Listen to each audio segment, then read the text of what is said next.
Le retour de Guillaume Soro en Côte d'Ivoire. On vous dit tout dans cette vidéo.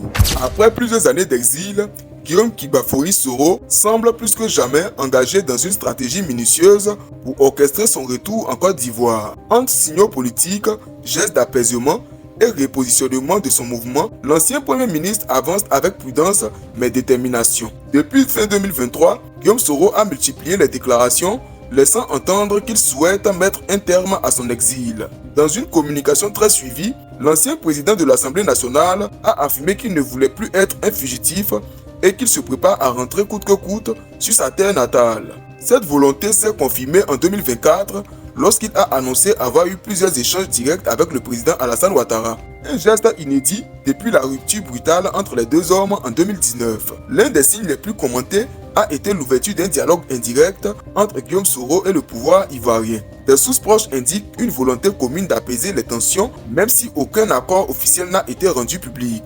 Dans cette dynamique, une première vague de cadres de son mouvement, Génération et Peuple Solidaire GPS, est rentrée récemment en Côte d'Ivoire. Un retour symbolique qui ressemble à une reconquête progressive du terrain politique. Malgré cette volonté affichée, le retour de Guillaume Soro reste juridiquement complexe. L'ancien chef rebelle est toujours condamné à la prison à perpétuité dans une affaire d'atteinte à la sûreté de l'État, visée par un mandat d'arrêt international, leader d'un mouvement politique GPS dissous par la justice ivoirienne.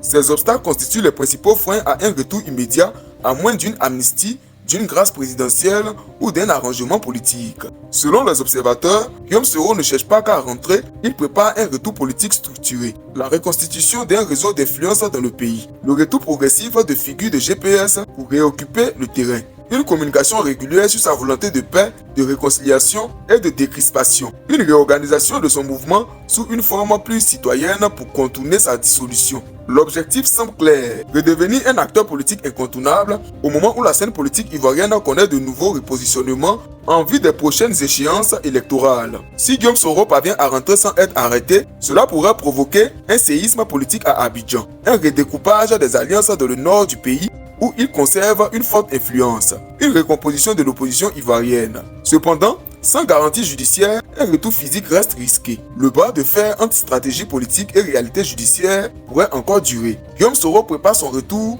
mais celui-ci dépend d'un équilibre fragile entre justice, négociation politique et rapport de force. Son éventuel retour à Abidjan serait l'un des événements les plus marquants de la vie politique ivoirienne de ces dernières années.